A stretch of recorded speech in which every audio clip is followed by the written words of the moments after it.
Hi everyone, I'm Amy. Today we're looking at the hidden practicalities of ancient Chinese women's daily lives. Specifically, how women managed their monthly cycles and how birth control actually worked in ancient China. Life in ancient China was governed by thousands of years of ritual and superstition.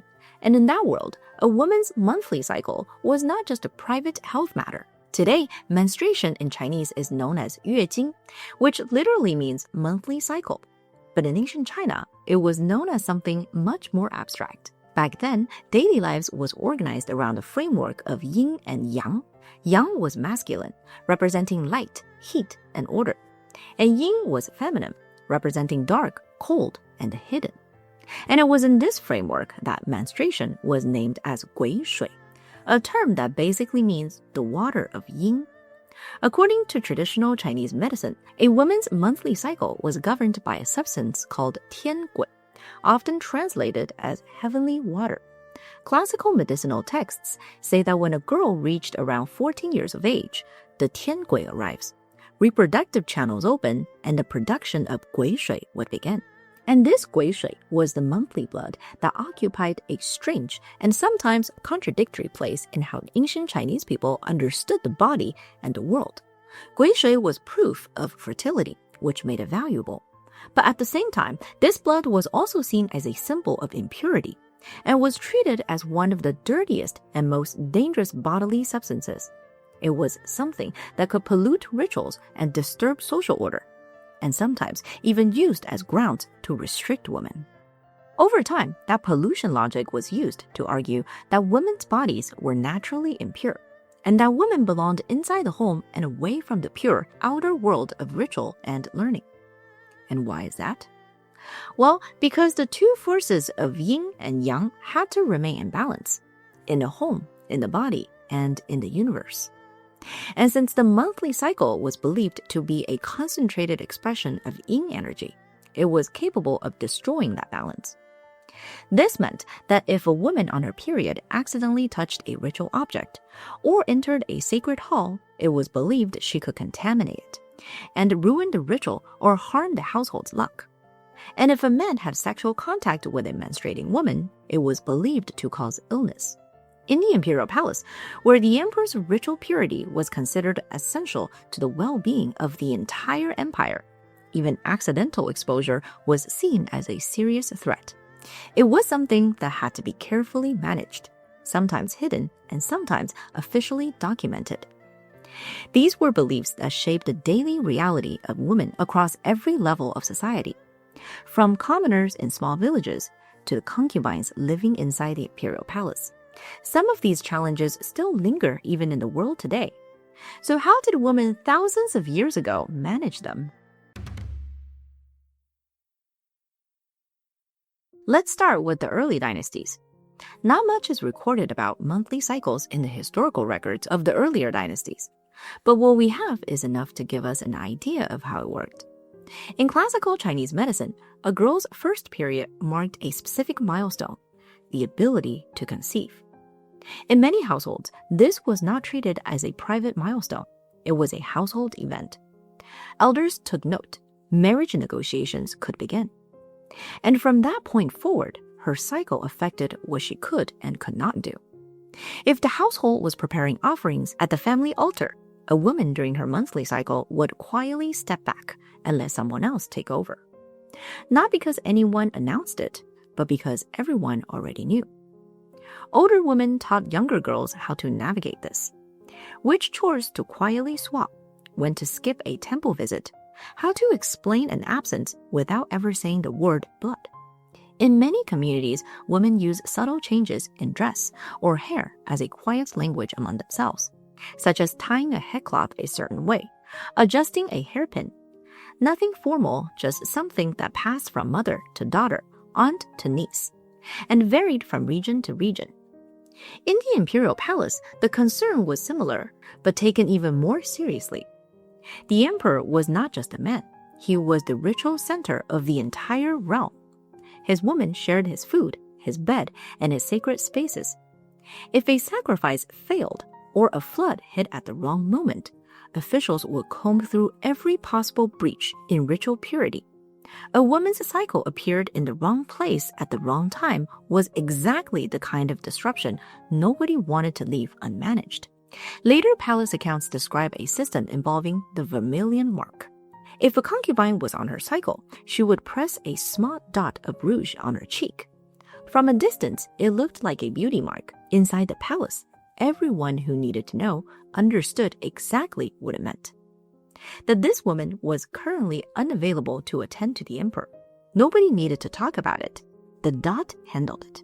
Ironically, later cosmetic traditions would turn facial markings into a fashion trend, and women started wearing similar marks purely for beauty, which meant the signal eventually stopped working, since everyone was wearing it, whether they were on their cycle or not. Some historical texts also describe a system that uses rings to indicate a woman's condition. A silver ring signaled that a woman was available, while a gold ring was worn when a woman was unable to attend to the emperor. These rings were likely used to signal pregnancy, but some believe that they were also used for the monthly cycle. And interestingly, even with all of its stigma, 癸水 appeared in some ancient medicinal practices that may seem really strange today.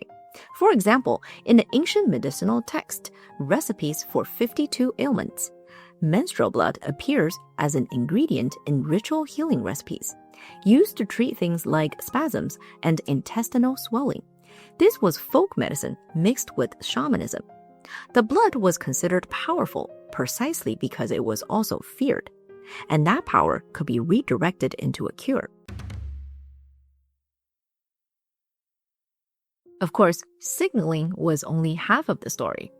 The dot and the ring told others to keep their distance, but the blood still had to be managed.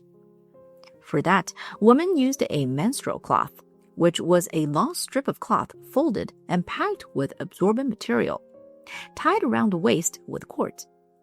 This cloth had many different names in ancient China, but was more commonly known as a 月事布, which literally meant the monthly cycle cloth. For a village woman, this was made from whatever fabric her household could spare. Old cotton, coarse hemp, or even scraps of cloth that had already been worn down to softness from years of use. The menstrual cloth usually sat under layers of undergarments, which helped hold everything in place and disguise it from the outside. For the absorbent material, women commonly used plant and wood ash. Ash from the cooking fire was something every household already had. Women collected it, sifted it fine, and packed it themselves. It cost nothing and required nothing that wasn't already in the home. According to traditional Chinese medicinal text, ash is dry and bitter, and has the power to absorb dampness and stop bleeding. It is considered to be highly absorbent, and women believed it helped reduce odor and keep the area dry. And when grounded to a fine powder, it kind of functioned like the absorbent layer in a modern pad. Ash was the most common filling, but depending on region and what the household had available, women also packed these menstrual cloths with whatever absorbent material they could get. Sometimes it was additional layers of scraps of cloth, or paper made from straw pulp, or sometimes simply bundled straws. In some regions, women even used fine sand or soil packed into the cloth. It was heavy and coarse, but it was there and it worked well enough. In the end, I don't think any of it was comfortable. Ash and straw could chafe the skin, and sand or soil was heavy and bulky. There was, of course, also the risk of both leaks and rashes. And then there was the burden of taking care of the menstrual cloth. After every use, the cloth had to be emptied, scrubbed, and dried while keeping it hidden out of sight from the men in the household.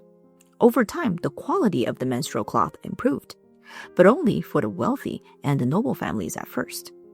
In wealthier households, cotton began to replace ash as the filling of choice. It was softer, less abrasive, more comfortable against the skin. In the imperial palace, the menstrual cloth could be made from fine silk or soft hemp, but with stricter rules of management. A blood-stained cloth could never come in contact with the emperor, and palace maids who mishandled or improperly disposed of these materials likely faced punishment. Things changed a bit with the Song dynasty. The rise of Neo-Confucianism brought new emphasis on feminine modesty and bodily concealment.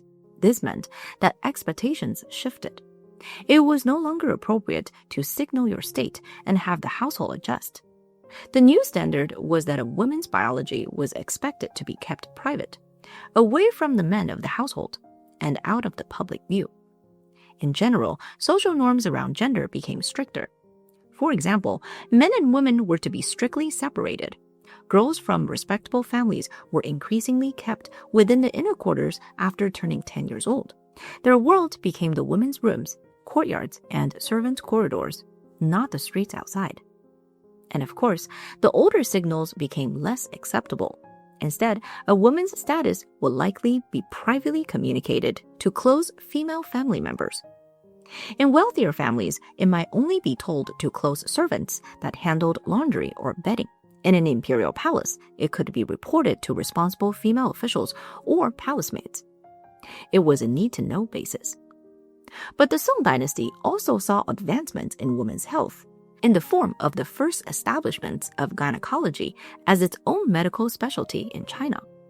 In older dynasties, menstrual ailments were often grouped in with other general physical complaints, and now it was its own medical category, with established formal practices, science, treatments, and specialists.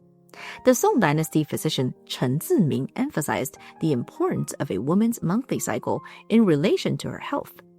He believed that in men regulate their qi, in women regulate their blood.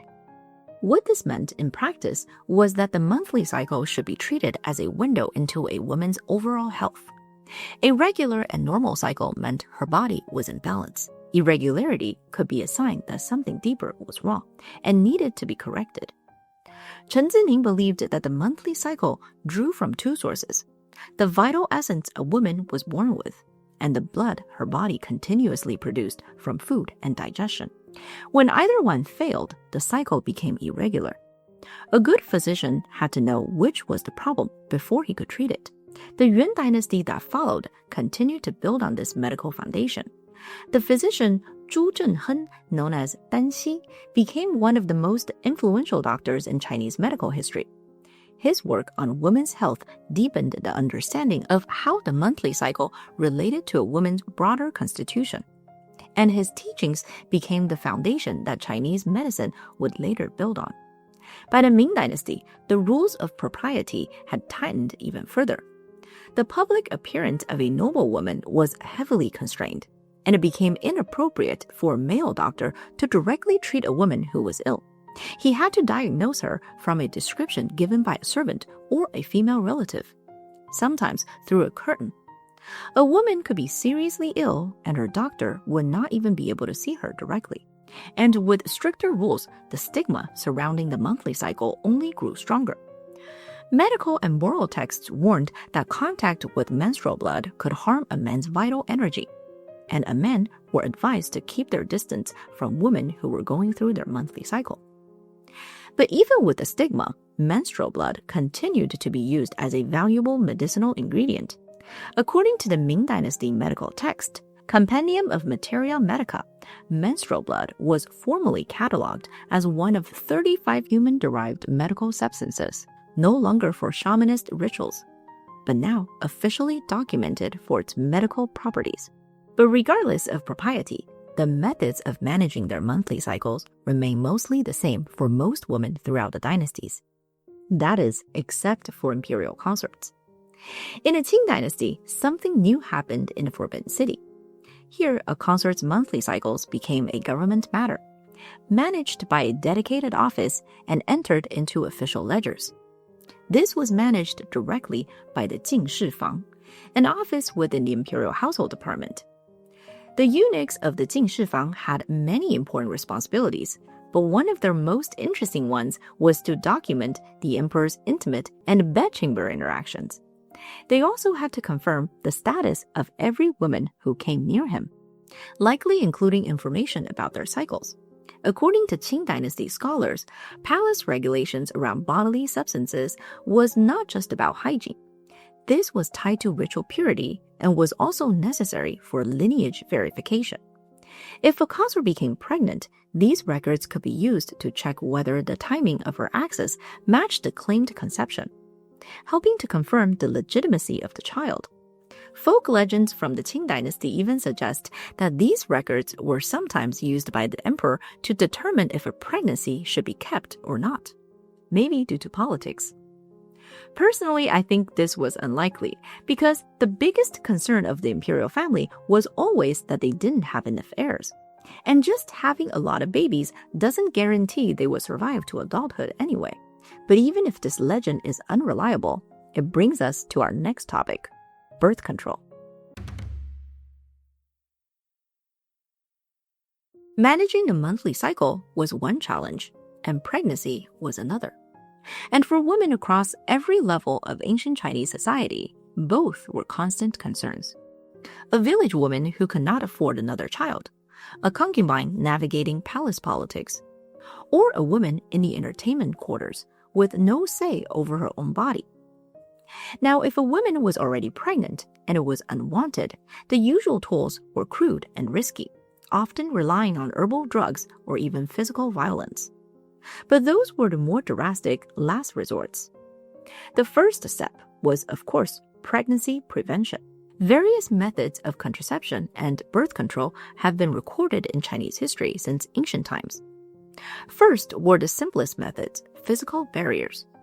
One of the earliest recorded methods was the use of oiled bamboo tissue paper, which was shaped into a small disc and inserted to act as a basic barrier.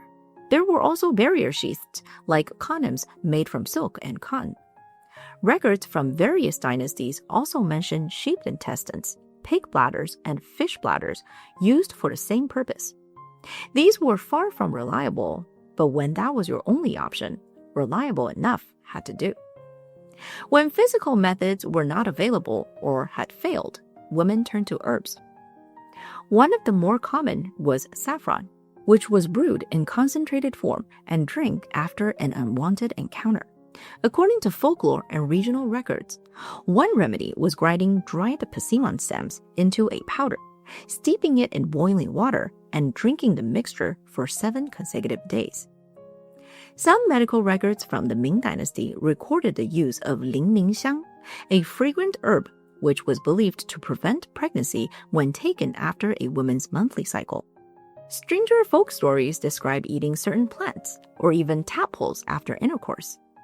Whether any of these worked as intended is doubtful, but there were definitely a lot of desperate solutions. But these formulas circulated in both village and palace settings across many generations, and variations were likely widely used. In some cases, there were also methods involving toxic substances. In the entertainment quarters of the Ming and Qing dynasties, women were sometimes given drinks containing trace amounts of mercury or lead as a form of contraceptive.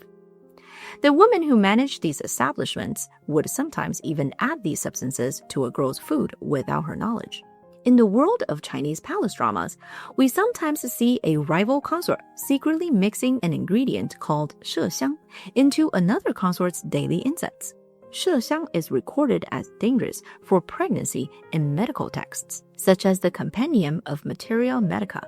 In these stories, the scent of shexiang is treated as a powerful weapon that can trigger a miscarriage or cause permanent infertility. But in reality, burning the shexiang greatly dilutes it. So this miscarriage by incense is largely an exaggeration for television.